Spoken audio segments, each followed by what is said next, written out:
बिस्मिल्लाहिर्रहमानिर्रहीम। अस्सलामुअलैकुम एवरीवन, कैसे हैं आप सब। चलें हम लोग जल्दी से गाजर की खीर की तैयारी करते हैं। ठीक है, सबसे पहले मैंने 3 लीटर मिल्क ले लिया है, उसमें मैंने 3 इलायचियाँ डाल के इसको अच्छे से बॉईल कर लिया है। ठीक है, जब इसके ऊपर एक बॉईल आ गया तो मैंने 1 कप जो मेरे पास गाजर थी मैंने उसको कद्दूकश कर लिया था, वो मैंने इसमें ऐड कर दी है। ठीक है, और इसके साथ ही मैंने तकरीबन आधा पाव मैंने इसमें चावल ऐड किए हैं। ठीक है, और मैं अब इसको अच्छे से पका लूँगी। ठीक है, मैंने इसको तकरीबन जो मेरी खीर बनी है वो 2 आवर्स तक मैंने इसको लो फ्लेम पे पकाया है।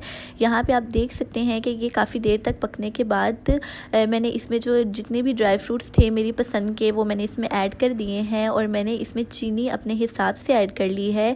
तकरीबन 1 कप मैंने बड़ा वाला ऐड किया है, और ये जो छोटा वाला कप है ये मैंने 2 ऐड किए हैं। ठीक है, अब मैंने इसमें शुगर ऐड कर दी है। अब मैं इसको अच्छे से मिक्स कर लूँगी और इसको मैं मज़ीद पकने दूँगी। ठीक है, अगर आप लोगों को लग रहा हो कि अभी हमारी खीर नहीं पकी है तो आप लोग इसमें जो हैंड ब्लेंडर होता है उसकी हेल्प से भी आप लोग इसको थोड़ा सा ब्लेंड कर सकते हैं। ठीक है, इसके साथ ही मैंने इसमें केवड़ा एसेंस भी डाल दिया था और इसको तकरीबन थोड़ा सा कुक किया, और यहाँ पे मेरी जो खीर है वो बिल्कुल तैयार है।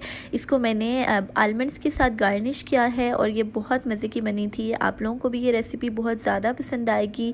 आप लोगों ने इस रेसिपी को ज़रूर ट्राई करना है और मुझसे ज़रूर फीडबैक शेयर करना है।